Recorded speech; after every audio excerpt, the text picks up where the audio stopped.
Então, boa noite a todos, sejam muito bem-vindos a mais uma tertúlia Primeira Luz, esta referente ao mês de maio de 2022. Para quem não me conhece, o meu nome é Nuno Luís e irei estar a moderar com o meu colega de projeto, Luís Afonso, esta conversa com o fotógrafo Zarcos Palma. Hoje o tema que trazemos é um pouco diferente do habitual, ou não fosse o nosso convidado um apaixonado por astrofotografia. Aproveito também para vos dar a indicação que esta sessão, como as restantes, será gravada e o tempo de duração da mesma será de cerca de 1h30. A tertúlia do dia de hoje será em modo portfólio, portanto o nosso convidado irá mostrar algumas das suas imagens da astrofotografia e falar também um pouco sobre elas e sobre o seu trajeto. Para a nossa plateia, dizer que a partir do momento que a conversa se inicie, podem deixar o vosso nome no chat e por ordem de inscrição vamos chamando a um para poderem interagir com o fotógrafo convidado. Portanto, pedimos que só ativem os vossos micros após a nossa indicação. Após o término da apresentação do convidado, iremos então iniciar a sessão aberta a todos de perguntas e respostas. Por ordem de inscrição no chat, iremos chamar um a um, por forma a colocarem as vossas questões aos Zarcos Palma. Relembrar também que todas as nossas tertúlias, as de 2021 e de 2022, já estão todas online, portanto, para quem as quiser ver ou rever, basta para tal aceder ao nosso canal do YouTube e caso ainda não tenham feito, subscrevam e recebam em primeira mão todas as novidades e vão lá encontrar todas as tertúlias realizadas até à data de hoje. Aproveito também para indicar que no dia 30 de maio, ainda este mês, pelas 9h30, iremos ter nova tertúlia.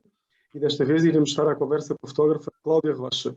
Em junho, e também para recuperar as duas tertúlias que não se realizaram, que estavam previamente agendadas, iremos ter igualmente duas sessões.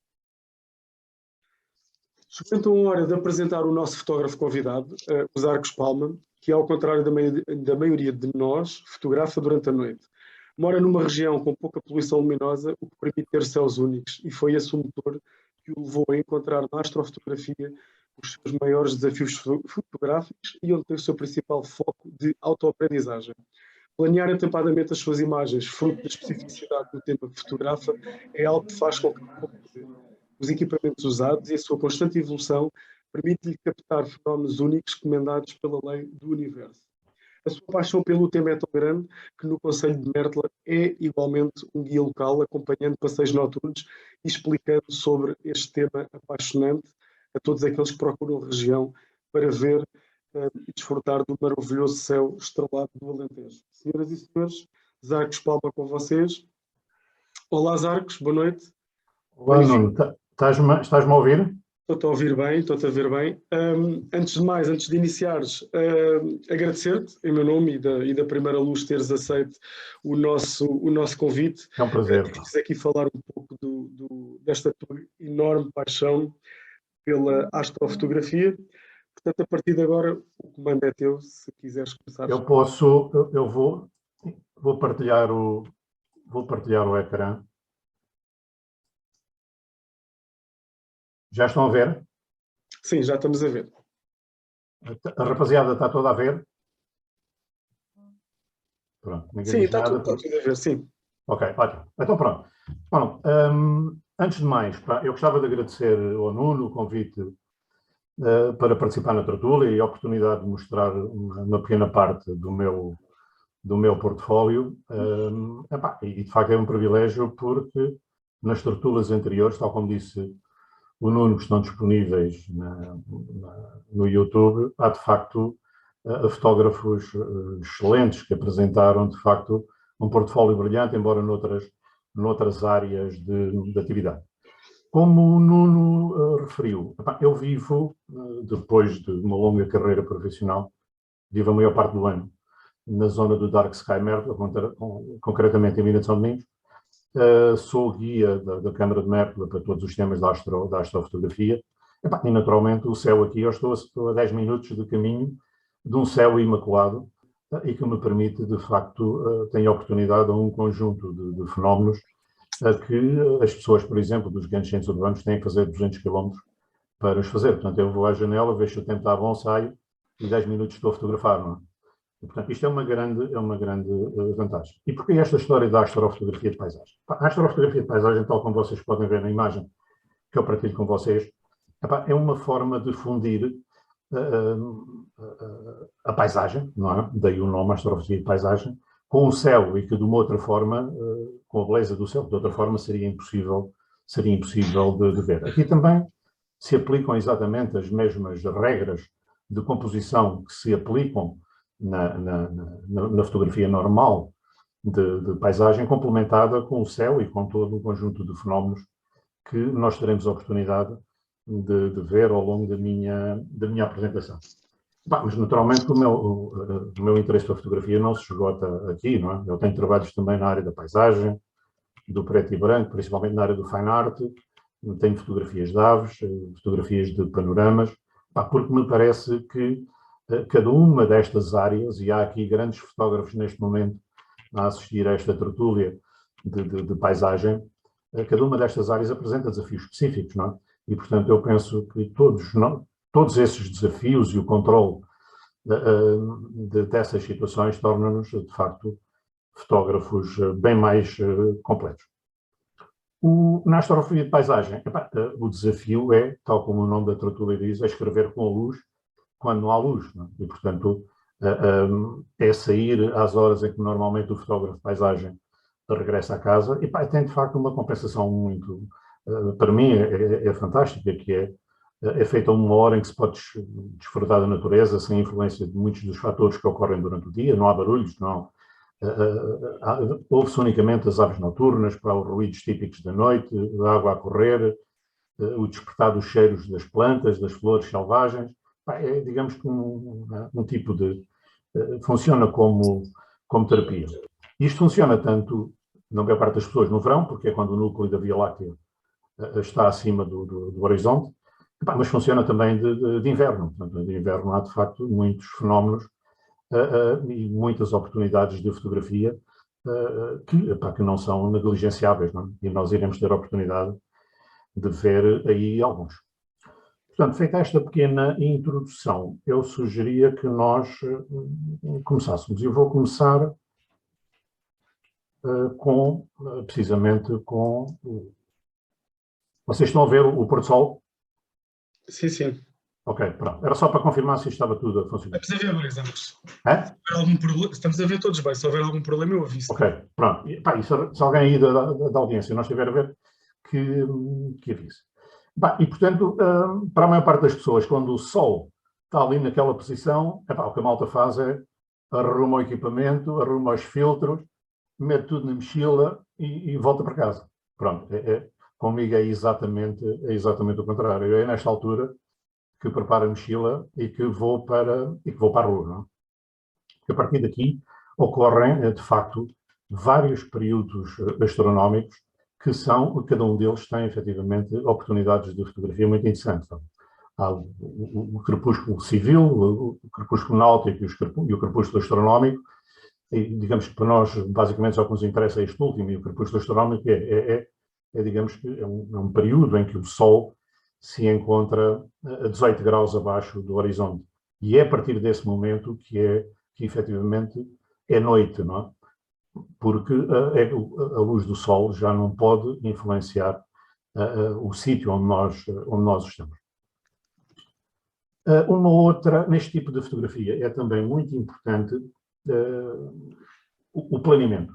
Isto sem planeamento, eu tenho algumas experiências, e sem planeamento não funciona. Portanto, o gajo meter as coisas na mochila, o melhor equipamento na mochila e ir para, digamos, para o campo à espera de fazer qualquer coisa, normalmente não funciona. E, portanto, no meu caso, eu nunca saio sem um plano detalhado do que vou fotografar. Nunca. E, portanto, tenho sempre um plano muito bem delineado na minha cabeça e já tenho uma visão da foto que vou fazer. Normalmente faço uma ou duas, ou mais até, deslocações ao local, porque muitas vezes somos confrontados com, apesar dos planeamentos poderem funcionar no computador, depois no local podem existir obstáculos naturais, como árvores, a orografia pode estragar-nos, de facto, aquilo que pode ser uma boa fotografia. E, portanto, há sempre uma confirmação, normalmente, no dia anterior, para poder confirmar de que, quando lá chegarmos, é montar o tripé, tudo devidamente parametrizado, é fotografar e vir embora. Normalmente a astrofotografia, erradamente, está na generalidade, a crença das pessoas, associada à Via Láctea. E quando chega aí o mês de março, abril, a rapaziada começa todo a preparar as coisas para ir para fazer a Via Láctea, que é quando o núcleo está acima do horizonte. Mas, ao longo do ano existem todo um conjunto há muitas oportunidades. Portanto, vou enumerar algumas, por exemplo, há conjunções de planetas, há uma visão das constelações, há a passagem da estação espacial, quer internacional, quer a chinesa, há Star Trails, que podem ser feitos em qualquer altura do ano, há os moonscapes, há cometas, há chuvas de meteoros. Portanto, há todo um conjunto de oportunidades para fazer a astrofotografia durante o ano. Naturalmente, que durante o verão é muito mais agradável. Uma pessoa vai de manga curta, leva uma geleira com umas minis, vai com um camarada, um gajo troca umas larachas. Agora, ir fotografar de inverno com o carro cheio de gelo, cheio de geada, carregado de roupa e de luvas, é mais difícil, mas também é muito compensador, porque o céu de inverno é um céu muito limpo, que não tem poeiras, e onde normalmente as chuvas encarregam-se de limpar o céu, e portanto a atmosfera é de facto muito, muito mais limpa e conseguem-se registros de facto fantásticos. Portanto, para concluir esta introdução, há muita coisa para fotografar o ano inteiro, em termos de astrofotografia. Agora, o importante é cada um de nós sair da sua zona de conforto e tentar fazer algo. Na parte dos casos são fenómenos irrepetíveis e que, efetivamente, no meu caso particular, me dão um grande gozo de registrar. Dito isso, eu avançava para o primeiro tema, e o primeiro tema seria nem mais nem menos do que a Estação Espacial. Portanto, a Estação Espacial Internacional é, digamos que, um objeto que provavelmente muitas das pessoas nunca tiveram a oportunidade de ver, mas é, de facto, quando as pessoas se apercebem de que estamos a ver a Estação Espacial Internacional, é como estar a olhar, é como um miúdo dentro de uma loja, no meu caso, como um miúdo estar dentro de uma loja de brinquedos ou loja de chocolates. É, de facto, uma visão fantástica.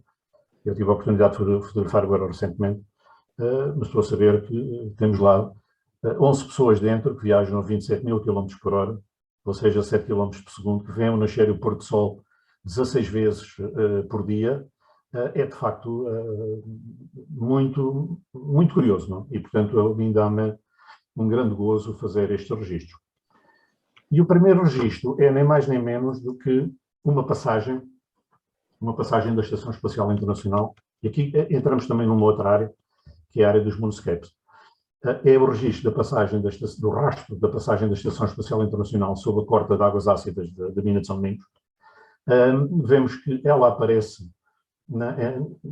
ergue-se no lado esquerdo, na constelação de Gêmeos, atravessa a constelação de Caranguejo, passa em frente à constelação de Leão e vai desaparecer em frente à Lua. Portanto, no canto superior esquerdo, o que vocês estão a ver é a Lua, que estava em parte crescente nesta altura. E, portanto, o último registro, a última parte da passagem, vê-se há um aumento digamos, do reflexo, porque é quando, digamos, que há uma maior incidência da Lua nos painéis. É também muito curioso, se vocês repararem, o que é possível registar numa Lua, numa paisagem, quando estamos em quarto crescente, não é? Portanto, os detalhes da paisagem estão lá praticamente todos. E o facto de estarmos em quarto crescente permite também que ainda sejam visíveis algumas estrelas no céu, ou seja, é possível identificar algumas das constelações. Este é outro registro, é um registro já sem Lua, portanto, em que as estrelas existem abundantemente no céu. Isto é feito no registro na praia fluvial da mina de São Domingos, e, portanto, aqui a paisagem não é iluminada pela Lua, mas sim pelas luzes públicas da infraestrutura de apoio à praia. E aqui também vemos a Estação Espacial a surgir na constelação de Gêmeos, passa na zona do Caranguejo e desaparece na constelação do Leão. Curiosamente, como bónus, na altura, e esta não foi planeada, na altura passou este risco que vocês aqui veem junto à parte da frente da constelação do Leão, era nem mais nem menos do que o flare de um satélite que deu este brilho fantástico e veio, de facto, tornar a imagem ainda mais bonita. Esta é tirada também aqui na zona da Achada do Gambo, é tirada numa altura também com Lua. A Lua está a nascer do lado direito da imagem, está ainda muito baixa no céu, portanto, estará provavelmente perto de 30 graus, estará a 30 graus de altura, mas não está ainda suficientemente forte, é uma Lua de quarto, e não está suficientemente forte para permitir registar as estrelas todas que vocês veem no céu. Isto foi possível com esta imagem, é uma imagem, não é nenhum panorama, é uma imagem feita com uma lente fisheye, portanto um olho de peixe, e como ela está, o fisheye, como está na horizontal, portanto ela não apresenta nenhuma distorção no horizonte, e foi possível registar toda a passagem da estação espacial numa única, quer dizer, em várias tomas, não é? Mas sem estar a recorrer a outro tipo de técnicas, não é? Esta era a foto que vos falava há pouco, em que isto foi feito há 2 semanas, perto das 5 da manhã, e é uma foto também da ascensão da Estação Espacial sobre o moinho da Maré da Mourisca, que é um local, como vocês sabem, hiper fotografado, mas que mostra que, muitas vezes, com um pouco de criatividade, é possível fazer algo diferente, não é?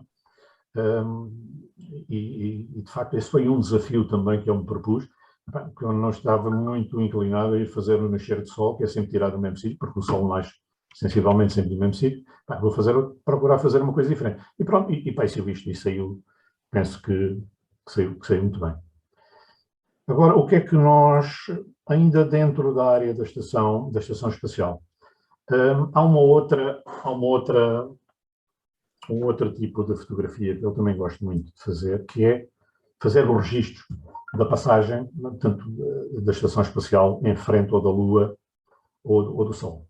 Isto é normalmente conhecido como trânsito lunar, se a estação espacial estiver a passar entre nós e a Lua, ou então trânsito solar, se estiver a passar entre nós e o Sol, não é? É um registro que também existe, portanto, esta precisão é um registro de grande precisão, porque, por exemplo, neste caso, estamos a falar o tempo de passagem em frente à Lua, não estou a falar nem antes nem depois da passagem da Lua, neste caso o Sol estava nas minhas costas, o Sol estava nas minhas costas ainda, e portanto estava aí o Sol, isto é, o que restava do Sol, estava a iluminar a estação espacial, mas esta passagem em frente à Lua, estamos a falar de normalmente 0,3, 0,4 segundos o tempo de passagem, portanto isto é de um rigor muito grande, caso contrário, aliás nem se vê, uma pessoa tem que confiar na precisão com que está a fazer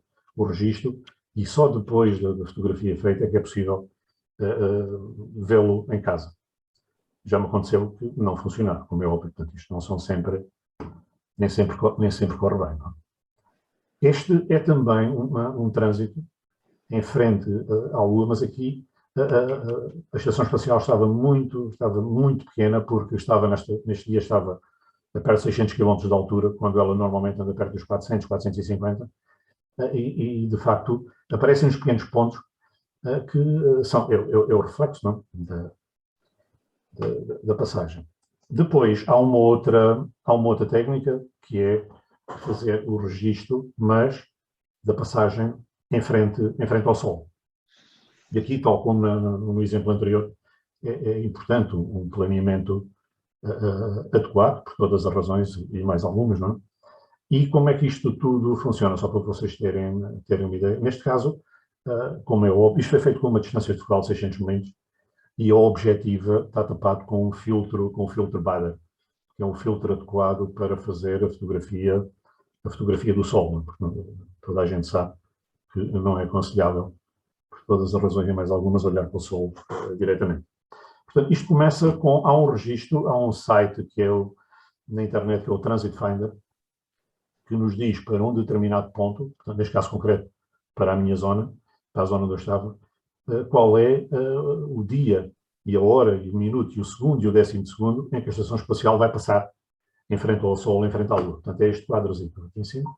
Isto dá-nos depois, tem depois um mapa que nos diz qual é a faixa chamada faixa de visibilidade. Neste caso concreto, a faixa de visibilidade eram 4 km de largura. Portanto, eu posso me mover dentro desta faixa dos 4 km de largura e terei sempre a possibilidade, que é a única faixa em que me vai permitir fotografar a estação espacial. Portanto, se eu me encostar para um dos lados da faixa de visibilidade, a estação espacial não vai passar ao meio, vai passar ou mais a uma das pontas, ou vai passar mais à outra.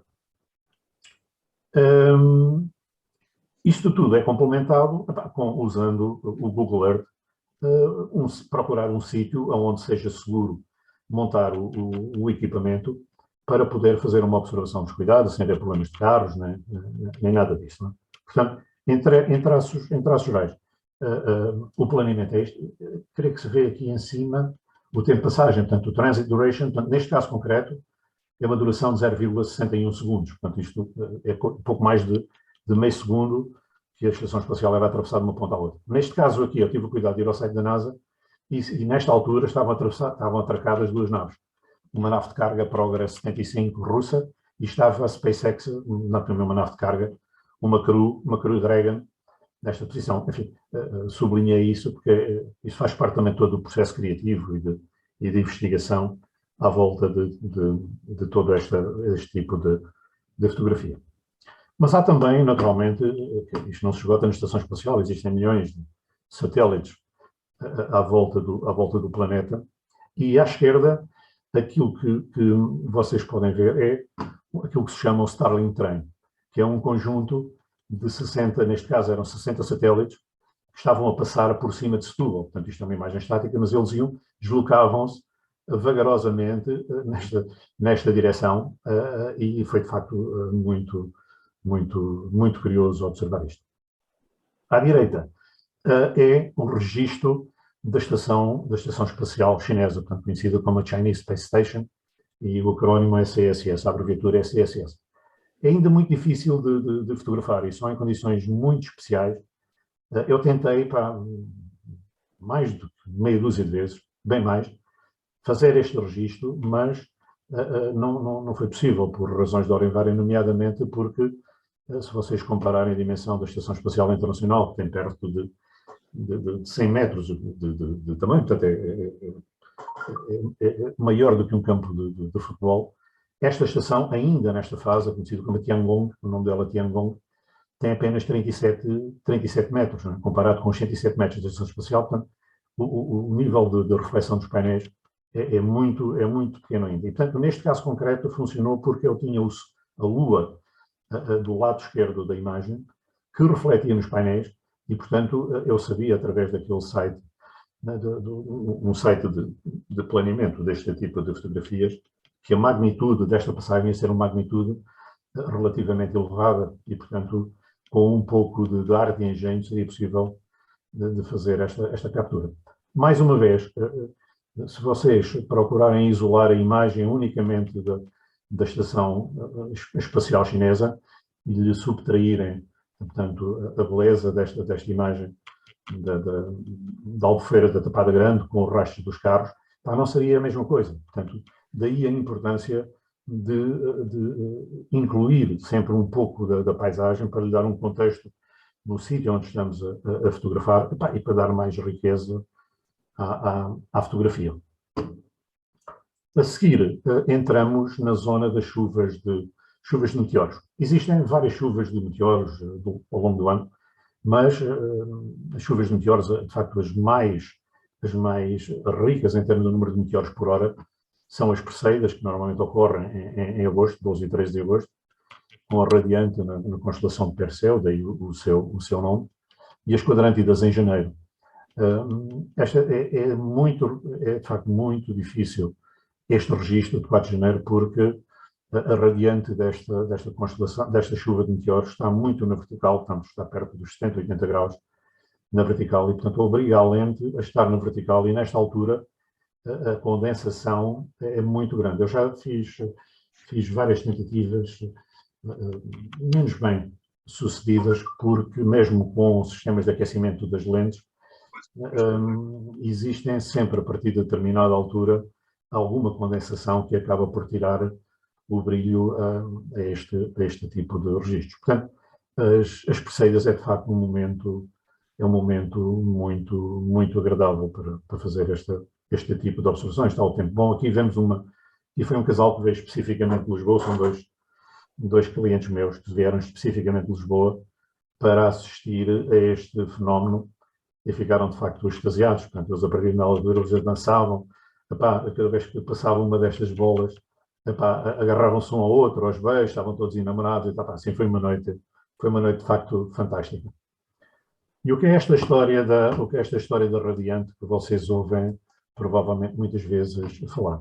Radiante é um ponto no céu onde a maior parte dos meteoros parecem sair. Neste caso concreto, das Perseidas, elas surgem na zona da constelação de Perseu, portanto, aparecem nesta zona. Aqui vemos a constelação de Andrómeda, Capela e a Cassiopeia, portanto, a estrela polar está a algures aqui no lado esquerdo.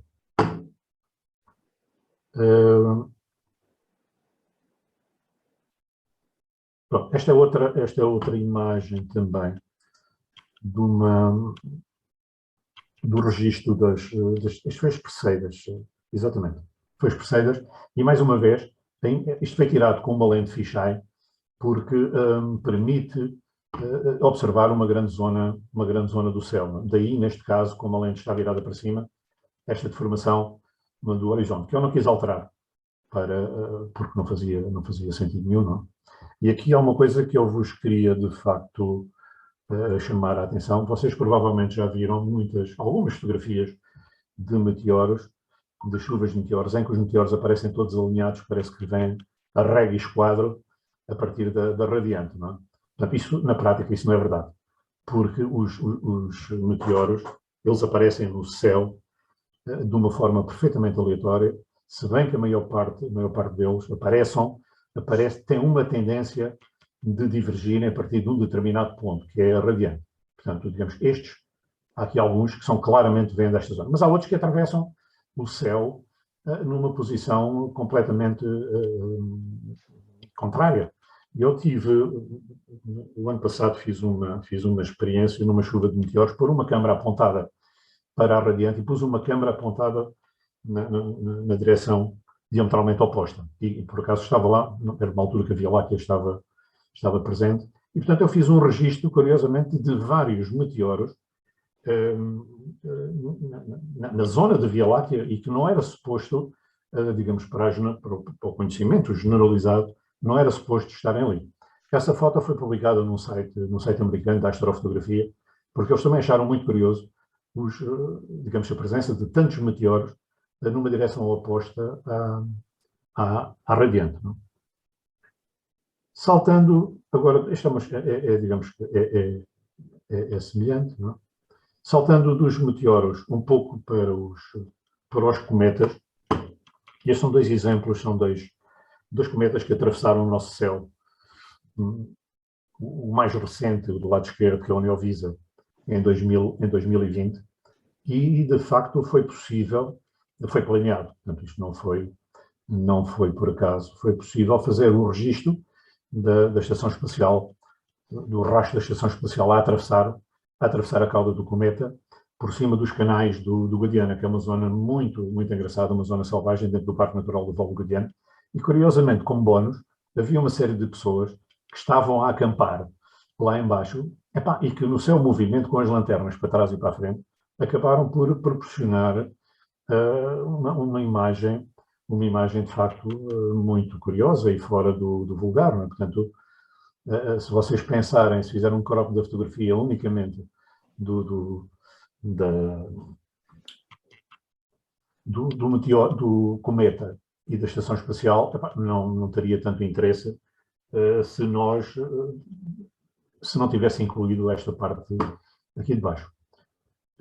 À direita temos o famoso Vitanen, o 46P, que atravessou o céu em 2018, e aqui houve um grande cuidado também em termos da composição, porque a ideia era pôr como que o cometa suspenso na ponta de um ramo de uma velha azinheira. Portanto, o cometa, no seu movimento, ele deslocava-se, neste caso, da esquerda para a direita, e, digamos, estava muito próximo deste enxame de estrelas, que são as Pleiades ou as Sete Irmãs. É uma foto muito curiosa, que foi publicada no site, num magazine online americano, que é o Space.com.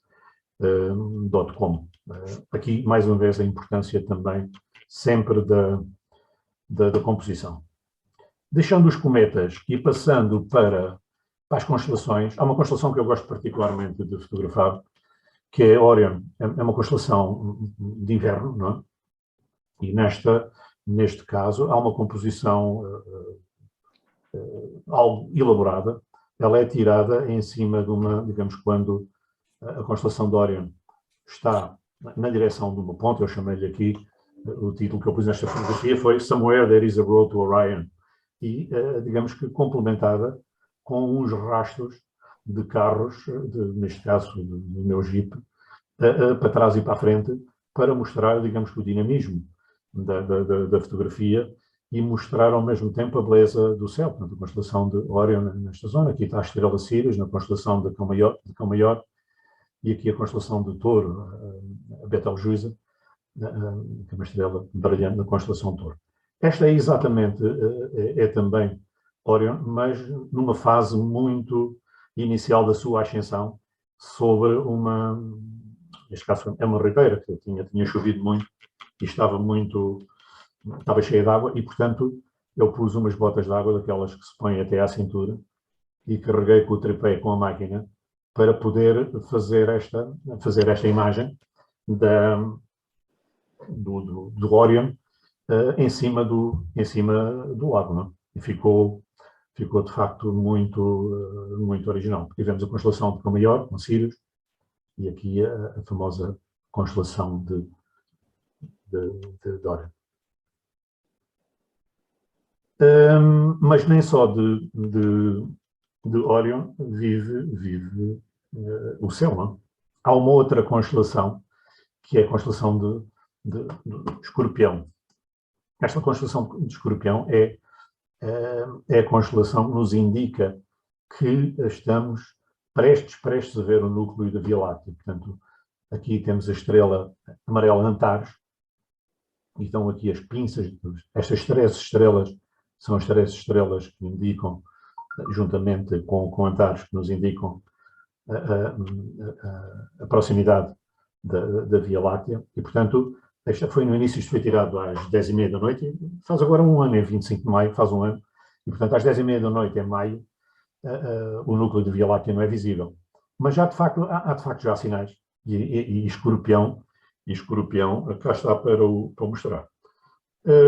Aproveitei também a paisagem, mais uma vez, de uma velha enferdadeira, que estava abandonada no meio do campo, e, portanto, usando a técnica de light painting, foi possível, digamos que, dar uma outra dimensão à fotografia e conjugar a beleza do céu juntamente com algumas nuvens que pairavam sobre o horizonte, e enriquecer, de facto, a fotografia. Saltando um pouco para mais longe, são as auroras boreais. Eu creio que as auroras boreais fazem parte do sonho de todos os fotógrafos, não é? E, portanto, eu não sou exceção. E fui à Islândia e tive a sorte, nas 2 vezes que lá fui, ter a possibilidade de fotografar as auroras boreais. Um tempo muito agreste, mas isto vale por toda, vale pela viagem ver uma coisa destas. Isto é uma fotografia tirada na famosa cascata de Godafoz, conhecida cascata dos deuses, e aquilo que nós vemos aqui, portanto isto é tirado com uma lente de 16mm, vemos de facto os grandes painéis de luz que dançam no céu perto do horizonte. É uma visão, efetivamente única, não é? Mas eu quis levar depois o desafio um pouco mais longe e quis fotografar o que se passava acima do horizonte, porque a generalidade das fotografias que nós vemos das auroras boreais são estas fotos. Portanto, há uma paisagem, há, digamos que, as auroras boreais muito perto do horizonte, mas para cima, efetivamente, não se sabe o que é que se passa, não? E aquilo que eu fiz foi, digamos que, subir um pouco a fasquia. E então, quando estive nesta zona que eu vi de Serkur, que é uma zona a norte da Islândia, é uma formação rochosa, há quem lhe chame um elefante beber água, outros que lhe chamam o dragão a beber água, e foi possível fazer um vertorama de duas fotos tiradas com uma fisheye. Portanto, aqui vemos a deformação do horizonte, e vocês reparem que nós temos aqui a Ursa Maior. Portanto, a Ursa Maior indica-nos que estamos muito perto da estrela polar. Portanto, este vertorama, portanto, um panorama vertical, foi possível ver além dos grandes painéis ou de luz junto ao horizonte, que é aquilo que, na generalidade, das pessoas fotografam, foi possível ver o que é que se passa acima. E daí foi possível ver esta espiral de luz que, digamos que roda em função muito perto da estrela polar. E daí ser conhecida também como as luzes do norte, as Northern Lights, não? E, portanto, foi de facto muito, muito agradável ter esta perspectiva completa do céu e perceber realmente este fenómeno na sua plenitude. Para vocês terem uma ideia, isto é uma zona que está perto de 66 graus de latitude norte, e, portanto, quando olhamos para o céu, quem está habituado a fotografar, os astrofotógrafos estão habituados a fotografar na nossa latitude, uma pessoa olha para o céu nestas latitudes e tem que parar um bocado para pensar e perceber que está muito perto do Círculo Polar Ártico e, portanto, que as constelações e as estrelas não estão no sítio onde nós habitualmente as encontramos. Mas depois de alguns minutos de reflexão,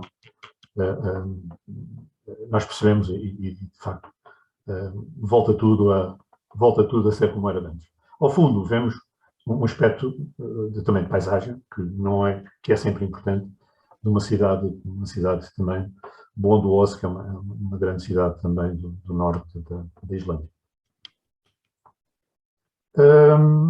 Este é um sítio icónico, que é a famosa igreja Preta, ou a igreja de Budir, ou a igreja Preta. É um sítio que não há ninguém que vá à Islândia que não fotografe esta igreja. E neste caso concreto, correu muito bem. Apesar de nós estarmos nesta altura, nós estávamos a 200 km deste local. E no local onde nós estávamos estava tudo tapado com nuvens, o tempo estava efetivamente mau, estava chuviscoso. E uma das coisas, além de outras coisas, uma das coisas que a Islândia tem é um serviço de meteorologia, de facto, de uma precisão como eu nunca vi em lado nenhum. E eles disseram-nos, não, nós consultámos a previsão meteorológica, a previsão do tamanho, da magnitude das auroras boreais e os sítios onde havia nuvens. E, curiosamente, na zona da Igreja Preta, eles davam poucas nuvens e davam auroras KP5. KP5 são de facto auroras com uma magnitude já muito grande. E então eu e mais os companheiros de viagem, o meu amigo Carlos Classe e o meu amigo Marco, fizemos 200 km na brasa, não é? Para não perdermos esta oportunidade. E funcionou perfeitamente. Portanto, aqui o planeamento funcionou também baseado na previsão meteorológica, que foi efetivamente muito muito precisa. Deixando as auroras boreais e voltando um pouco à Terra, vamos falar um bocadinho de Star Trails.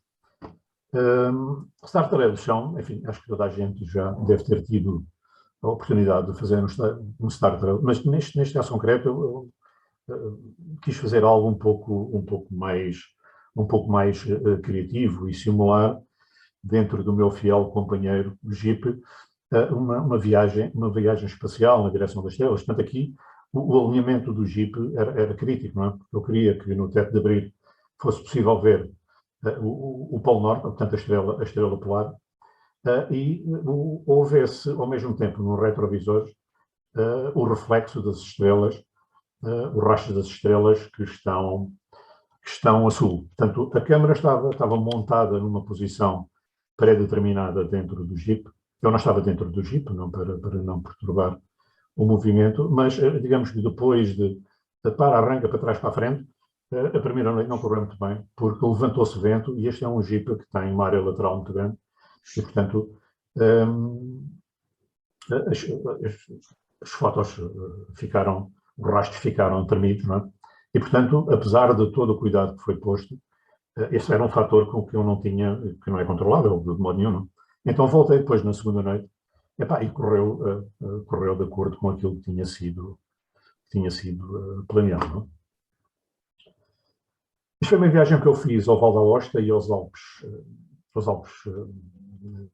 italianos, e, portanto, é possível também fazer alguma coisa neste domínio, mesmo que em zonas com muita poluição, não? Um outro exemplo, um exemplo relativamente recente, de um rastro de um Star Trail feito aqui no campo, num velho trator, depois de um dia de faina.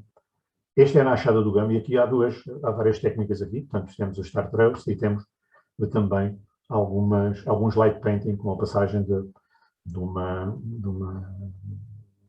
neste caso, do meu Jeep várias vezes, não? Isto é um exemplo, é outro exemplo de como é possível, às vezes, com uma imagem relativamente simples, criar algo, com uma composição simples, fazer algo de facto diferente. Portanto, eu chamei isto um velho Stargate, não é? Em que digamos que é uma ruína, é uma porta, e, portanto, é um Star Trek feito do outro lado. Portanto, isto fica como são fotos para vocês se inspirarem. Entrando agora nos Moonscape, já vimos há pouco algumas oportunidades e o efeito que a Lua tem, digamos, quando está no céu, e as oportunidades de fotografia. Neste caso concreto, vocês podem perguntar-me se é às 3 da tarde. Não é às 3 da tarde, isto é uma foto tirada às 11 da noite. Não? Vemos algumas poucas estrelas no céu e a paisagem da Achada do Gama. Aqui a Lua estava com 58% de nascimento, o que permite ainda ver algumas estrelas no céu, porque na foto a seguir, que é tirada nos canais do Guadiana, em que estava a Lua cheia, portanto a Lua estava com 98%, com 99,8% de nascimento, estava completamente cheia. Vemos que não há praticamente estrelas nenhumas no céu, mas a paisagem é como se fosse uma paisagem de dia, não é? Deixando os Star Trails e os Moonscapes, e entrando um pouco nos Moon Trails e nas conjunções, vemos à esquerda uma imagem digamos, da Lua, que é composta, que são 970 fotografias, que foram empilhadas com um intervalo de 2 minutos, de 2 minutos entre elas, de 2 segundos entre elas, e que dá este rastro da Lua, de facto, a subir em direção ao céu.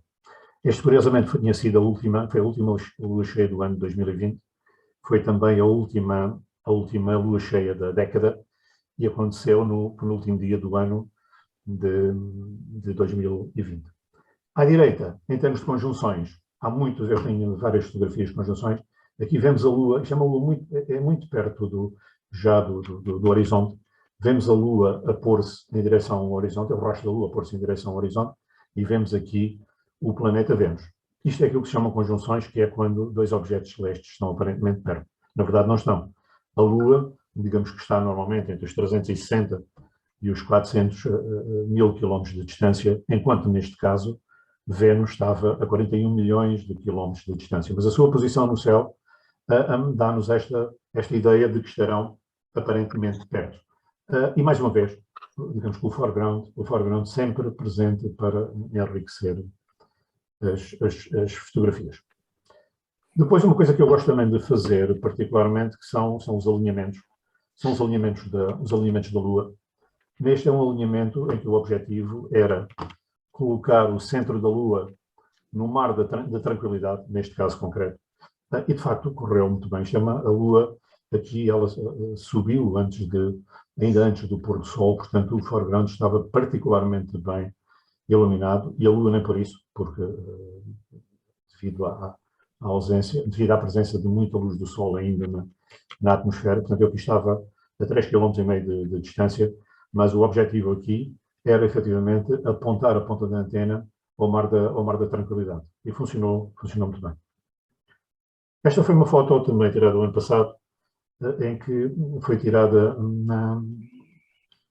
isto é a ermida de Nossa Senhora de Aracelas, em Castro Verde, e o objetivo era, de facto, ver o nascer da Lua por trás da ermida. Infelizmente, como vocês podem ver aqui, à última hora surgiram uns flocos, umas nuvens, que impossibilitaram e estragaram o efeito, que era ver todo este queijo aparecer por trás da ermida, que é branca, e iria dar um efeito muito bonito. Isto transporta-nos também para um outro tipo de questões, que é, muitas vezes, quando se faz o planeamento, os planeamentos caem dentro de propriedades privadas, não é? E, portanto, é sempre importante falar com os proprietários, explicar-lhes o que é que nós vamos fazer. Normalmente nunca põem problemas de acesso aos seus terrenos e às suas propriedades. Mas gostam, tal como nós gostamos de alguém entrar em nossa casa, gostamos de ser avisados. E, portanto, eu tenho várias experiências nesse domínio e até, curiosamente, devido à astrofotografia, tenho feito bons amigos. E, normalmente, quando nestes casos, eu faço sempre depois imprimo uma fotografia e entrego depois às pessoas, né, como forma de reconhecimento e de agradecimento, e até para verem o resultado do trabalho. Este é outro exemplo de um alinhamento. Este eu chamo-lhe um alinhamento transfronteiriço, porque eu estou em Portugal e estes geradores digamos que é uma windmill farm em Espanha, então a 12 km de distância, e é de facto muito, muito curioso. Eu tenho um vídeo, publiquei um vídeo da Lua a subir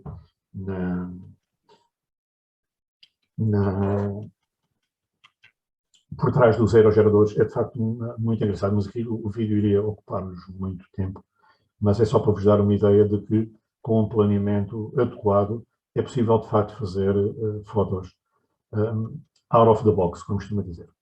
Esta é, talvez, para mim, das fotos mais bem conseguidas, e é uma foto que eu não tinha muitas oportunidades de fazer esta fotografia. Esta é uma foto que foi planeada durante muito tempo, porque o sítio onde eu estou a fotografar em cima de um morro que tem um velho moinho, e, portanto, quer para a esquerda, quer para a direita, quer para a frente, quer para trás, eu não tinha hipótese de fugir, porque senão só perco o alinhamento. E, portanto, o alinhamento da lua cheia nesta posição, a nascer por trás daquela capela, só poderia ser nesta altura. Portanto, aqui, mais uma vez, o planeamento a funcionar. E o que é que nós estamos a ver aqui? Nós estamos a ver uma fotografia tirada a 28 km de distância, portanto, entre o ponto onde eu estou e a ermida que está em Espanha, não? A ermida da Virgem de La Penha, são 28 km de distância. Portanto, o que dá este efeito da Lua com uma dimensão do tamanho de uma povoação. Esta foto foi publicada pela NASA no dia 14 de setembro de 2020 e foi considerada distinguida pela NASA como uma APOD, digamos que Astronomic Picture of the Day. De facto, muito me orgulhou, porque efetivamente houve muito planeamento e é uma foto tirada de uma distância incrível. Não é?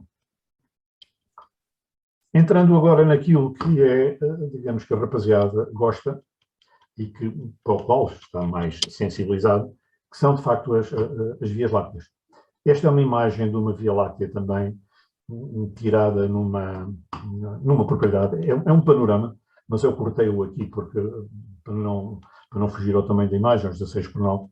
É uma imagem de um velho carro, de um SAD, a carcaça de um SAD, abandonado no meio do montado, mais uma vez dentro de uma propriedade privada, e que houve necessidade de pedir à pessoa para lá ir, porque ele costuma ter gado nesta zona.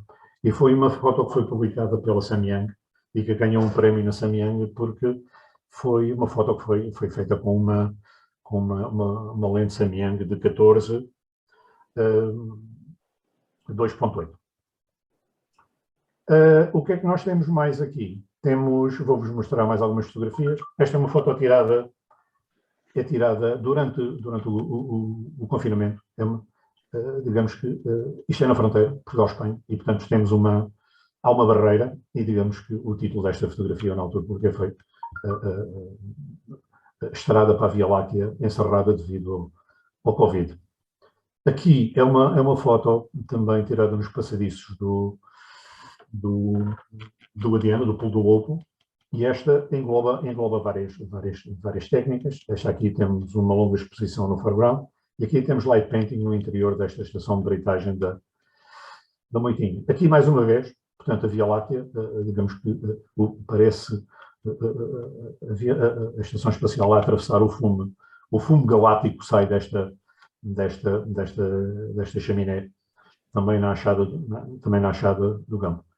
Em termos de equipamentos, uso uma Sony A7 III, que uso uma boa gama dinâmica e tolerância a ISOs elevados. Os outros equipamentos uso para paisagem e, portanto, em boas resoluções. Há 6300 a Sony para time-lapse. Depois as lentes, vocês repararam, tem várias lentes, mas são tudo lentes muito rápidas, portanto, lentes muito luminosas, que são adequadas para este tipo de fotografia. Portanto, quanto mais luz nós tivermos, conseguimos captar com o tempo que temos, melhor. Depois tenho um tripé com Manfrotto, e tenho uma cabeça de 3 vias, que é uma cabeça muito robusta, que permite, de facto, bons registros e permite, de facto, uma grande precisão. Esta é uma foto, digamos que ia terminar com esta foto, que mostra, digamos que o isolamento, digamos que pretende ilustrar um pouco a solidão deste tipo de fotografias. Portanto, aqui é um astrofotógrafo isolado à lareira, dentro de uma ruína, e a Via Láctea a erguer-se por trás, e, portanto, é uma foto que simboliza muito das noites que eu passo a Orlando. E, portanto, depois fechamos tal como começamos, com o sol a pôr-se no horizonte, mas neste caso o sol numa altura de um eclipse parcial, e portanto vemos ali o sol retratado, faltar-lhe ali um bocadinho, e portanto com a paisagem sempre omnipresente, não é?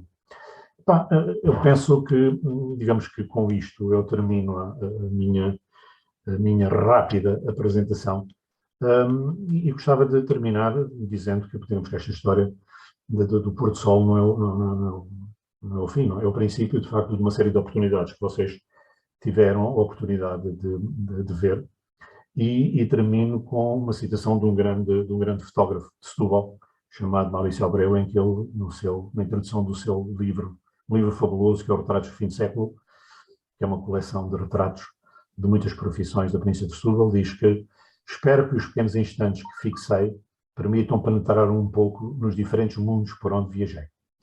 E pronto, fico à vossa disposição para as questões que queiram colocar, e agradecer mais uma vez a vossa presença e a vossa disponibilidade. E se conseguir cativar alguém a juntar-se à noite, será naturalmente bem-vindo. Venham as questões. Obrigado, Arcos, pela tua apresentação. Peço-te só que pares a partilha, por favor. Só puxar. Ok, já está. Isto até funcionou, pá. A última apresentação que eu fiz, isto deu muito a mão. E agradecer-te mais uma vez o facto de teres aceito o nosso convite. Diz-me uma coisa, e vou começar talvez por uma pergunta que até seria mais adequada a fazer no final, mas tendo em conta tudo isto aqui que tu nos mostraste, os diferentes temas fotográficos, as diferentes técnicas que são necessárias entender e perceber e desenvolver para poder efetuar este tipo de fotografias que tu aqui fazes e que tu tão bem demonstraste, que conselho é que tu darias a alguém que quereria iniciar o seu percurso enquanto astrofotógrafo? Eu penso que muito deste processo, há aqui um processo criativo que é intrínseco a cada uma das pessoas, não é? E, portanto, mas há de facto muitos conceitos que é necessário entender. Portanto, é necessário perceber um pouco de astronomia. Exato. A minha ideia que eu tenho é que é isso, é preciso perceber um pouco de astronomia também para se poder talvez chegar aqui a este nível que tu nos mostras. Sim, é necessário, sem dúvida, perceber um pouco de astronomia e interessar-se pelo tema. Não é? Está longe, está fora de questão uma pessoa atingir um nível, por exemplo, como o Miguel Claro nos habitua todas as semanas, porque, de facto, ele é, de facto, brilhante. E eu pessoalmente, nunca entrei na fotografia do Deep Space, porque isso digamos que é outro campeonato, não é? E exige recurso a equipamentos que eu não estou disponível para adquirir. E, portanto, a astrografia de paisagem fico muito satisfeito com este tipo de abordagem, com os resultados que tenho conseguido. Portanto, há dois caminhos. O primeiro caminho é frequentar uma formação e paralelamente, as pessoas procurarem a autoaprendizagem, porque há, de facto, muitos tutorials disponíveis por essa internet fora, e depois criar o seu próprio workflow. Portanto, as pessoas que já procuraram um pouco sobre isto vão encontrar 50 maneiras de registar a Via Láctea, não é? Uns fazem com trackers, outros fazem sem trackers, uns fazem com stacking. Depois cada pessoa vai desenvolver o seu método, não é? Eu, como estou numa zona de dark sky, para mim é particularmente fácil, porque tenho um céu muito escuro, é relativamente fácil conseguir, mesmo com ISOs elevados, da ordem dos 6.400 e dos 10.000, obter imagens, às vezes, até com um single shot. O que não se consegue, por exemplo, noutros sítios, não é? Mas o conselho que eu daria era ter lentes rápidas, isso é fundamental, portanto, quanto mais rápida melhor, portanto, 1.4, 1.8, 2.8, por aí, e depois frequentar um curso de formação com alguém que efetivamente os possa ajudar nos primeiros passos, e depois seguir o seu próprio caminho, não é? Era, digamos que o meu conselho. Ok, obrigado, Zarcos. Olha, vou passar a palavra ao Carlos Neves, que ele já tinha colocado aqui uma questão, ainda tu estavas durante a tua fase de apresentação. Olá, Carlos, boa noite, bem-vindo mais uma vez. Peço que atives o teu micro e não sei se ainda te recordas da foto que querias saber. Sim, olá, boa noite a todos. Para já dar os parabéns pela excelente apresentação. Não foi só, ao fim e ao cabo, uma tertúlia de astrofotografia, mas foi muito conhecimento em termos de astronomia, portanto, é uma área que eu também gosto imenso, não pela fotografia, mas pela própria astronomia, e realmente é sempre informação que nós absorvemos. Eu acho que cada vez ficamos mais obesos em termos de informação e depois temos a vontade de deitar isso tudo cá para fora e parabéns pela excelente. Obrigado, Carlos. Obrigado. Sobre a questão da estação espacial, ficou curioso, naquela fotografia em que ela aparece em frente à Lua, ou seja, ela passa de uma maneira muito rápida, não é? Portanto, uma das perguntas que eu queria fazer é, ela consegue-se ver a olho nu? Não. Ou seja, é disparar à espera que ela esteja lá. Sim, tu tens há duas formas de fazer isto. Ou tu tens uma máquina normalmente, eu cronometro a passagem da Estação Espacial pelo relógio atómico do Instituto Astronómico de Lisboa, ok? Porque, de facto, uma pessoa fiar-se nos telemóveis, neste caso não funciona. Não funciona porque estamos a falar de décimos de segundo, estás a ver? Portanto, se não tiver havido nenhuma correção de órbita no dia anterior, o planeamento e a hora de passagem, aquilo é o 12º, que funciona na afinação, ok? Portanto, e os relógios atómicos estão todos ligados entre si, como tu sabes, não é?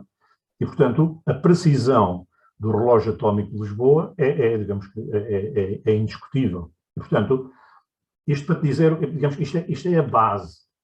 É a base para poderes fazer o registro. Porque eu, antes de me aperceber disso, fui para lá de telemóvel, aquilo não corria bem. Estás a ver, ela já tinha passado. Então, esse é o conselho que eu vos dava. Depois, há duas formas de fazer o registro. Uma é, se tiveres uma câmara muito rápida, com um burst muito rápido, e, portanto, nas frações de segundo antes, disparas e estás ali a disparar até encheres o cartão, e depois, vais ver frame a frame o que é que lá está. Ok? Outra possibilidade que eu uso particularmente é fazeres um vídeo. Um vídeo em 4K em que tens uma definição muito grande dos fotogramas e depois aquilo passa por um processo de extração dos fotogramas que te interessam e depois fazeres o stack. Este é o modo mais fiável. Ok. Responde à tua questão? Sim, já agora só outra questão. Em termos de quando se tira em fotografia, que velocidade habitualmente é que se utiliza? Depende, porque a velocidade está muito associada, por exemplo, se estiveres a fotografar a Lua, depende da fase em que a Lua está. Estás a ver? Se a Lua tiver, por exemplo, em Lua cheia, a Lua é muito forte, não é? E, portanto, tens que trabalhar com velocidades muito elevadas, caso contrário, a luz da Lua, como aquilo é um objeto ínfimo, a luz da Lua apaga-te completamente o rastro e a silhueta da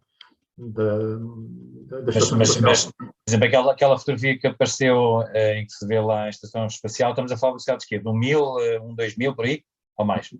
Mas estás a falar do Sol ou da Lua? Da Lua. Eu não tenho presente, mas provavelmente será à volta dos 2500, nunca menos do que isso. E depende depois de uma todos os fatores, depende também da distância a que a estação espacial está da Terra, estás a ver? Porque ela, se estiver numa órbita muito elevada, perto dos 600, 700 km de altura, portanto, a dimensão angular da estação espacial é muito pequena, portanto, aquilo é uma cabecinha de alfinete. Enquanto se ela estiver, por exemplo, numa órbita baixa, à volta dos 400 km, ela tem uma dimensão maior e, portanto, tem um perfil, até se consegue ver os painéis. Portanto, há todo um conjunto de fatores que influenciam depois a parametrização da máquina. Portanto, isto não há regras fixas para isto. Há todos estes fatores que eu te estou a enumerar e com os quais é necessário depois lidar na altura. A fase da Lua, a altura que ela está da Terra, portanto, a dimensão angular da estação espacial. E depois é uma tentativa e erro. Portanto, eu faço várias vezes este tipo de fotografias e nem sempre corre bem, não? Portanto, também me corre mal, não? Às vezes com a chamada banhada. Sim, a ir à pesca e não trazer peixe, não é? Exatamente. Ok, muito obrigado. Nada. Mais uma vez. Obrigado. Obrigado, Carlos, mais uma vez pela tua participação. Zarcos, outra das pessoas que também está aqui para te colocar uma questão é o Ricardo Salvo. Olá, Ricardo. Boa noite e bem-vindo. Boa noite a todos. Olá, boa noite a todos. Na verdade, são duas questões que eu quero colocar. A primeira é porque eu, das vezes que fotografei à noite, fotografei por poucos períodos de tempo no ano.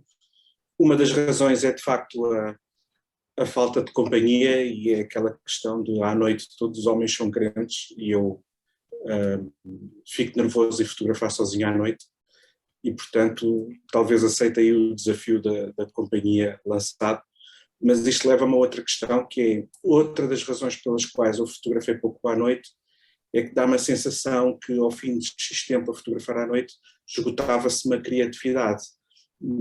Parece que às vezes entramos depois num loop que não sabemos mais o que fazer em relação à fotografia noturna.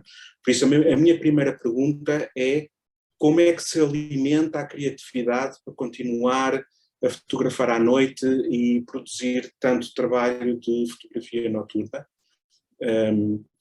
E a segunda pergunta, eu atrevo-me a fazê-la por uma fotografia que não foi aqui apresentada, mas que tive a oportunidade de ver no seu portfólio noutros sítios. Não sei se é suposto fazer perguntas sobre fotografias que não passaram aqui. Sim, não tem problema.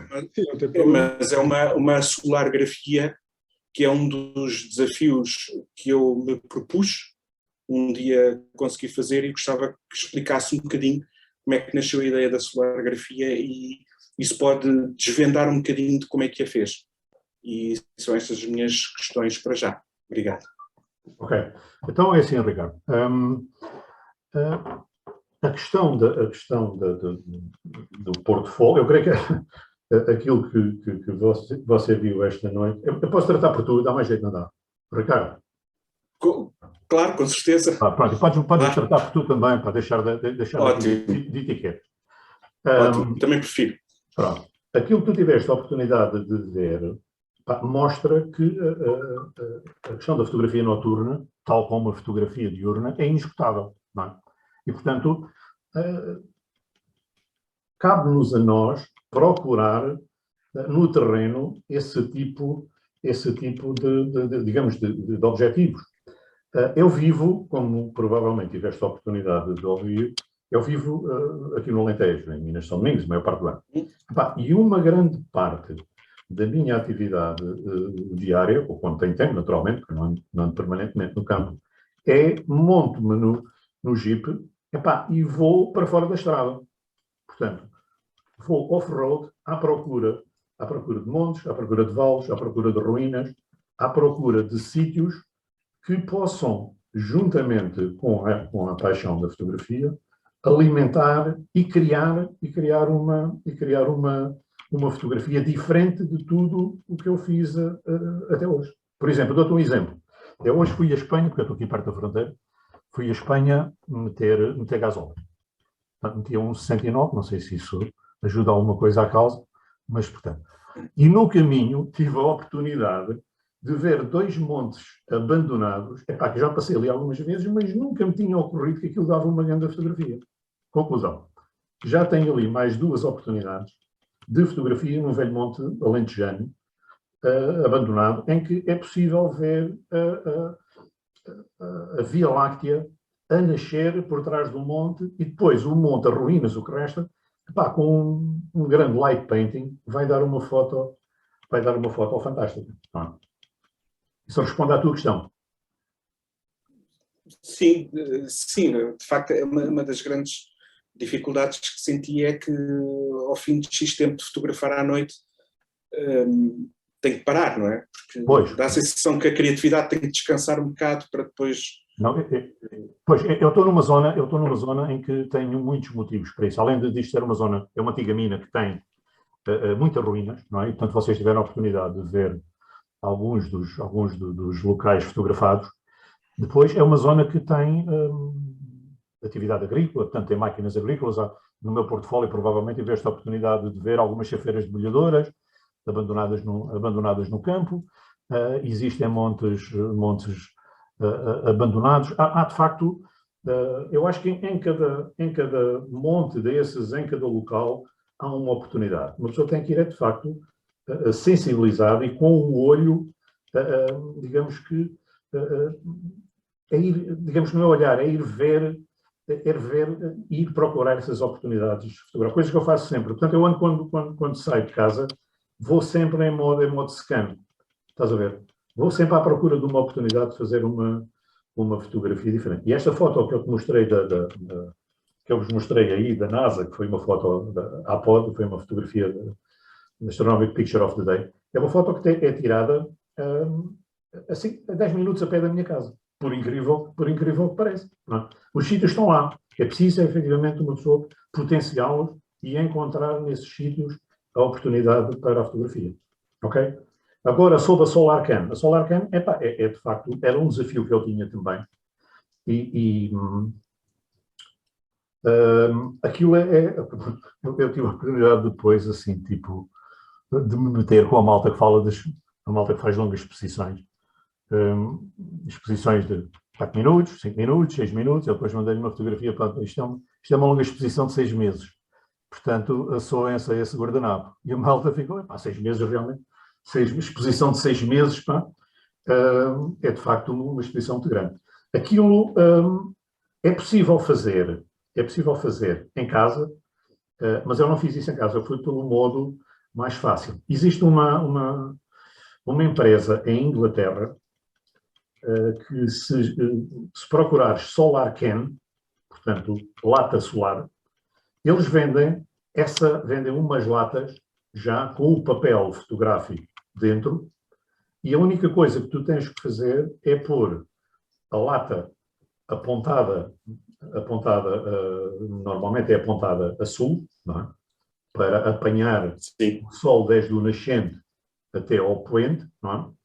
E colocas a lata fixa, eles até mandam as braçadeiras e tudo, apontado ao sol, num sítio onde tu não mexes a lata, onde a lata não se mexe, eu no meu caso pulei em cima do telhado, aqui agarrado à chaminé, e depois a única coisa que tens que fazer é marcar o dia em que iniciaste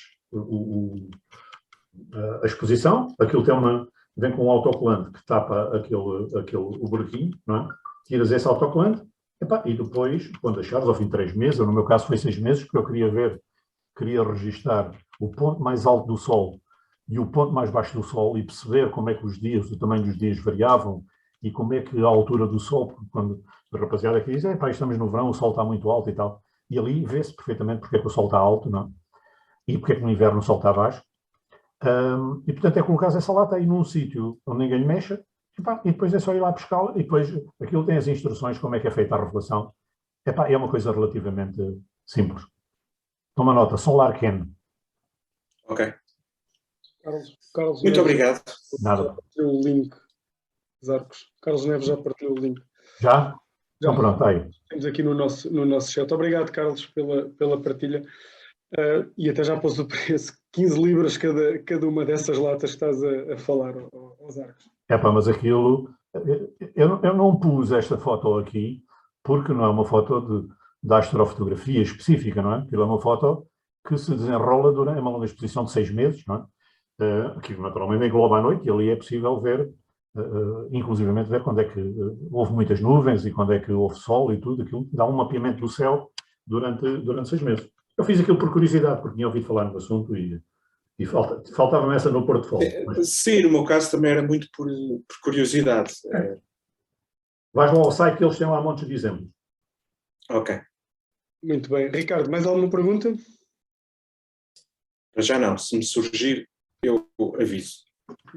Obrigado, Ricardo, também pela tua presença habitual. Vou passar a palavra ao Jorge Almeida. Olá, Jorge, boa noite, bem-vindo. Peço que atives o teu microfone, por favor, e coloques as tuas questões aos Arcos. Está vivo, boa noite. Boa noite, Arcos, parabéns pela apresentação, gostei imenso. Obrigado, Jorge. E tinha 2 perguntas para fazer, 2 perguntas de um super principiante em astrofotografia. Uma delas é como é que faz a gestão da temperatura de cor perante as várias situações que se depara na fotografia que apresentou. Desculpa, continua. E a outra é a seguinte, se calhar tem a ver com a primeira. Eu estive na semana passada num sítio que deve ser um sítio dos mais deslumbrantes para se fazer astrofotografia. Eu e o nosso amigo João Godinho, de modo que passámos 2 noites a fazer astrofotografia. Fizemos montes de fotografias, as minhas foram todas para o lixo, ou vão todas para o lixo.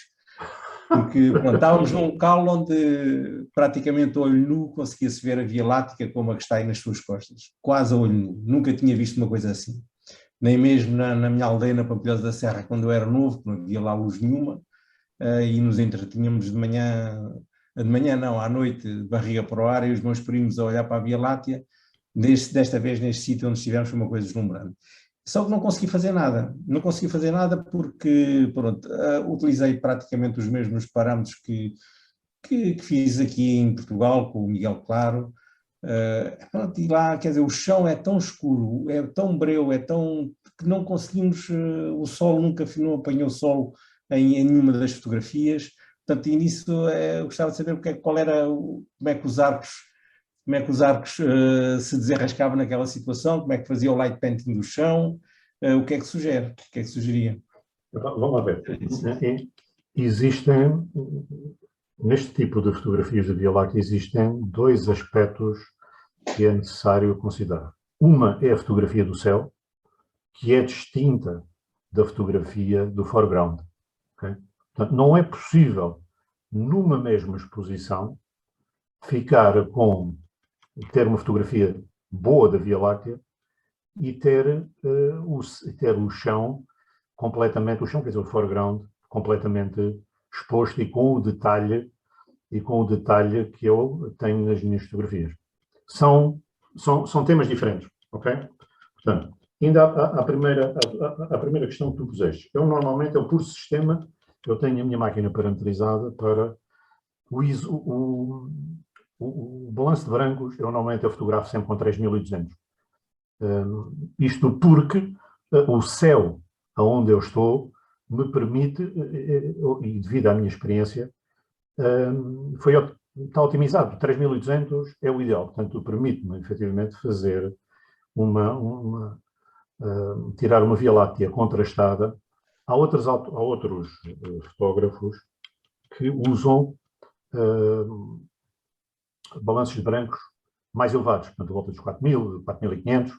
Isso tem, na minha ótica, tem um problema, que é o facto, dado que aí começamos, a fotografia começa a ficar já com um tom já mais quente, esse tipo de abordagem faz com que a poluição que normalmente, poluição lumínica, naturalmente, que existe ao nível do horizonte, seja potenciada. Ok? Portanto, interessa-nos sempre fotografar o mais frio, entre parênteses, possível, portanto, com balanços brancos mais frios, porque depois de uma fotografia, de um RAW, estar queimada entre parênteses, com muitos encarnados junto ao horizonte, é muito difícil de eliminar. Okay? Agora, voltando à outra questão, tu estavas a falar do foreground. O foreground tem que ser feito com parametrizações diferentes. Por exemplo, eu tenho aqui casos de que tem exposições, uma das últimas imagens em que está que é na estação de britagem da Moitinha, em que eu faço o light painting no interior da casa e tenho a Via Láctea empinada, que já feita em setembro, outubro, portanto a Via Láctea está na vertical. O foreground é como uma exposição de 5 minutos. Portanto, enquanto eu fotografo o céu, estou a fotografar, por exemplo, a 6400, ok? E não posso ir além dos 15 ou 20 segundos, porque senão a partir daí começa a ter trail, ok? Para o foreground, eu tenho que ir para ter efetivamente detalhe. Para já tenho que baixar o ISO, ok? O ISO tem que ir para 800, 1000, para poder reduzir o ruído. E depois vou, em função naturalmente da luz ambiente, vou para 3, 4, 5 minutos de exposição. Depois é feito o blend das duas, do foreground com a Via Láctea. É a explicação para isso, porque não há outra forma de fazer isto. Ok, entendi. Obrigado. Obrigado, Jorge, pela tua participação. Vou passar a palavra ao Hugo. Olá, Hugo. Boa noite, bem-vindo. Peço que atives o teu microfone e coloques... Não, Hugo, penso que já tinha feito a questão. Já tinha sido a primeira questão do Hugo, mas o Hugo poderá dizer. Olá, Luís, tudo bem? Okay. Não, é uma nova questão que me apareceu. Ok. Desculpa. Força. Ok. Tudo bem, Zarcos? Um abraço, primeiro que tudo. Um abraço para ti, pá. Não te estou a ver, estás com algum problema? Não, estou sem câmera aqui. É só isso. Estou no tablet e não tenho aqui a câmera. Pensei que estavas no abrigo das aves. Não, isso é mais bom, ainda é cedo para isso. Olha, Zarcos, eu sei que na tua zona não precisas muito, mas queria saber se alguma vez usas os filtros antipoluição. Eu não uso nada disso. Não. Nada, mas rigorosamente nada. Eu não tenho nada, mas nada à frente das lentes. Porque isso são motivos na minha opinião, de difração nas lentes, e me interessa-me apanhar o máximo de luz possível. Eu uso, por uma questão de segurança, todas as minhas lentes têm um filtro, um bocado de vidro roscado lá à frente, mas é unicamente a proteção para o transporte, para não roscar. Mas quando vou fotografar, retiro tudo isso. Ok. Eu sei que eles fazem um grande reclamo à volta desses filtros e tal. Exato, já ouvi falar, já vi exemplos, mas não sabia se tinha Eu não uso nada disso. E até como tu dizes, eu estou num sítio onde a poluição luminosa é mínima, ou é quase inexistente. Mas há sempre outras formas de dar a volta ao assunto. Claro que não podes ir fazer a Via Láctea para o centro, para os restauradores, para Lisboa, não é? Ou para o Marquês de Pombal. Portanto, mas tem que haver alguns cuidados também e ter em consideração o sítio onde se fotografa. Mas não uso filtros nenhuns. É o vidro no seu estado natural. Ok, respondido, obrigado. Tchau, Hugo. Tchau. Obrigado pela tua participação. Luís Afonso, sei que também te queres colocar uma questão aos arcos, antes de terminarmos. Quero, sim, senhor. Em primeiro lugar, parabéns pela tua apresentação e por esta paixão que tens pela astrofotografia, é realmente interessantíssima. E eu queria fazer uma pergunta que deriva um bocadinho daquilo que o Jorge estava a dizer, e a ver se ainda salvamos as fotografias que o Jorge fez lá nesse sítio tão especial, que é, se calhar era bom falar às pessoas que o pós-processamento, se calhar é tão importante na astrofotografia como uma captura. Eu acho que as pessoas às vezes, tu dizes, fotografar de noite é como fotografar de dia. Mas quando nós fotografamos de dia, conseguimos olhar para trás da câmara e ver os resultados mais facilmente do que quando estamos a fotografar de noite. E eu pelo menos penso que é assim, porque eu fotografo pouco à noite. E eu acho que há depois também um trabalho de pós-processamento que não pode ser descurado. Concordas com isto? Queres partilhar um pouco a tua experiência? Não, digamos que, em parte, de outra razão àquilo que tu dizes, mas eu tenho, o meu equipamento é um equipamento mirrorless, não é? E, portanto, eu vejo na câmara exatamente aquilo, tal como a fotografia vai surgir. Eu estou a parametrizar a câmara e estou a ver a Via Láctea aparecer-me no LCD. Portanto, não há margem para erros. Estás a ver a ideia? Estou a ver a ideia, mas eu também tenho a mirrorless e não vejo nada disso. Pronto, então se calhar é por causa de serem mirrorless diferentes, mas às vezes é difícil, porque depois com o ISO alto, que ele fica assim um bocado... ou seja, tu vês mesmo aquilo que estás a fotografar, é isso que estás a dizer? Sim, exatamente. Portanto, o pós-processamento que fazes é básico. Não, vamos lá ver. Eu já tive a oportunidade de dizer aí ao Jorge que a questão do céu e a questão do foreground são questões independentes, não é? E, portanto, eu, quando estou, por exemplo, a fotografar um foreground com 5 minutos de exposição, eu só consigo ver o resultado ao fim de 5 minutos, não é? Se bem que haja... Só consegues ver depois de 5 minutos, como é que tu estás a ver ao vivo aquilo que vai acontecer? Não, estava-te a falar, quando estou a dizer que estava a ver ao vivo, estou a falar de Via Láctea, não estou a falar do foreground. Ok. Eu estou a fazer perguntas, é mesmo desconhecimento, ok? As tertúlias é para isto mesmo, é para esclarecermos. Há uma regra que, em vez de estarmos, por exemplo, 5 minutos à espera, é uma regra do ISO equivalente, que eu creio que é importante para quem não o conhece registar isso, que é, quando nós fotografamos com ISO 6400 durante um segundo, é a mesma coisa que estar a fotografar a ISO 100 durante 1 minuto. Está percebido ou não? Eu repito, 6400, 1 segundo, é a mesma coisa que fotografar a ISO 100 durante 1 minuto. Isto significa o quê? Se eu quiser fazer uma exposição de 5 minutos e perceber, porque às vezes é necessário em termos do enquadramento, em termos de composição, não é? Eu não posso estar 5 minutos à espera, ou não devo estar 5 minutos à espera, depois só ao fim de 5 minutos eu percebo que aquilo está uma grande berrada. Não.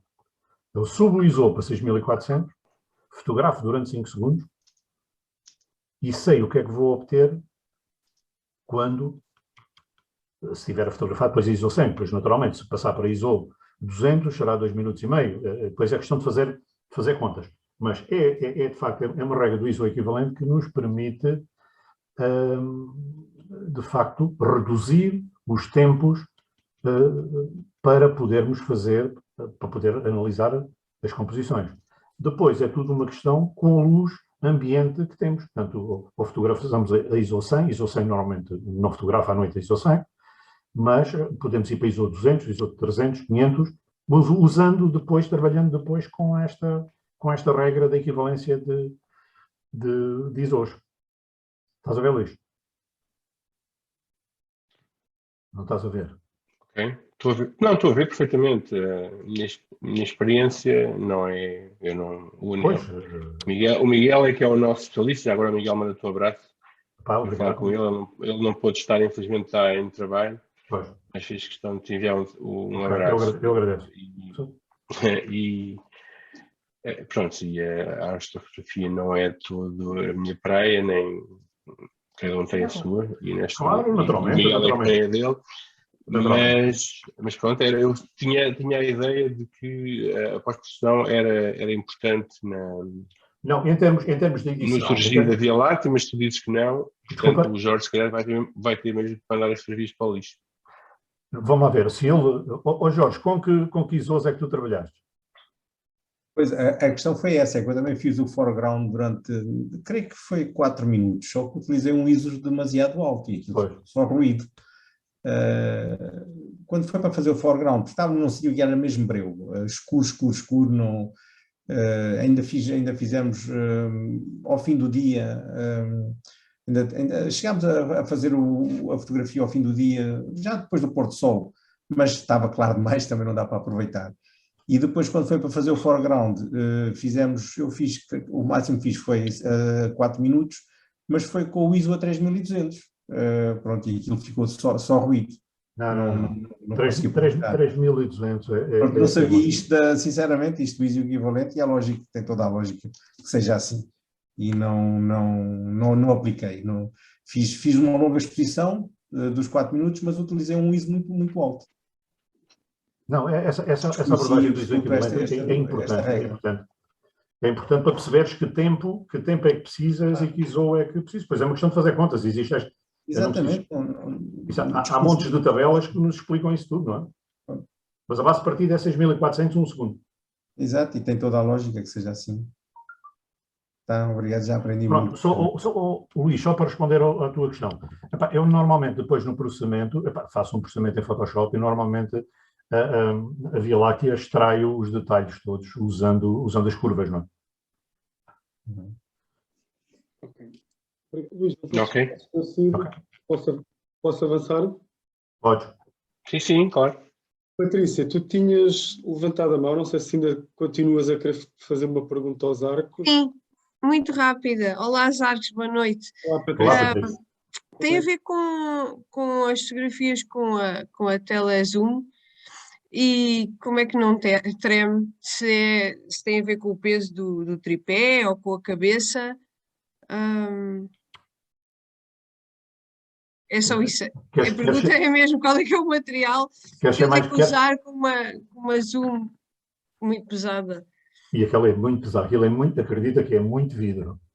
Vamos lá ver, eu tenho um tripé, quando uso a zoom, eu tenho uma Sony, uma 200-600, e aquilo é de facto muito, muito pesado. Eu uso, na descrição do equipamento, eu tenho lá isso, mas passou-vos despercebido. Eu uso um tripé em alumínio, daqueles, não sei se pesam 3 ou 4 quilos, e uso não uso rótulas. Eu, quando fotografo com lentes com grandes distâncias focais, não uso rótulas. Uso aquilo que se chama uma cabeça 3 vias, que é uma cabeça da Manfrotto, que é uma cabeça extremamente sólida e que permite o alinhamento nos 3 eixos, independentemente uns dos outros. Não é? Portanto, eu depois de centrar a lente numa determinada direção, portanto, eu posso movimentá-la depois noutras direções, sem estar a libertar a lente e o conjunto, porque mesmo nas rótulas mais sólidas, uma lente com esse peso pode criar alguns problemas. E estamos a falar de milhares de euros e, portanto, eu não ponho milhares de euros em cima de uma rótula. E digo-te, aquilo é de uma precisão fantástica. Aquilo é ferro e alumínio do melhor, portanto, aquilo não falha. Tenho que experimentar uma dessas. Obrigada, Arcos. Rótulas daquelas de 20 euros e 30 euros para lentes dessas, aconselho, porque podes ter alguma surpresa. Não, não. Obrigada. Ótimo. Nada. Obrigado. Vamos então passar só para a última pergunta, Zarcos, antes de terminarmos. Fernando, boa noite. Olá, boa noite. Peço que atives o teu micro, por favor. Não me estás a ouvir? Então, aos Arcos. Estou a ouvir brilhantemente. Alô, boa noite. Sim, Fernando, estou a ouvir claramente.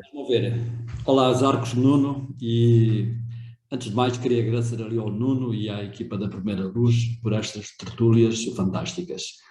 Relativamente aos Zarcos, felicitá-lo desta apresentação, portanto, magnífica, que exibe todo o teu conhecimento técnico nesta arte. Mas há um truque que não desvendaste. E que é? Eu gostava que o desvendasses. Essa fotografia que tens aí por trás de ti, que é da capela, com a Via Láctea, toda muito bem focada, eu gostava que nos desvendasses qual é o truque para esse foco. Isso não tem truque nenhum. Mas não o disseste, portanto, avança lá com essa... Não tem truque nenhum. Enquanto a maior parte das pessoas fotografam, de uma forma geral, com distâncias focais, com grandes angulares, não é? 10, 14, 16, para obterem o máximo tamanho, o máximo de informação da Via Láctea. Se tu reparares bem para a fotografia, a foto vê-se unicamente uma pequena parte do núcleo. Ok? Isto porquê? Porque eu estou a fotografar com uma lente, aí creio que foi 50 milímetros, ou 50 ou 70 milímetros. Portanto, eu estou muito longe da capela. Estás a ver? Portanto, aquilo que tu estás a ver ali é o efeito compressor da distância focal.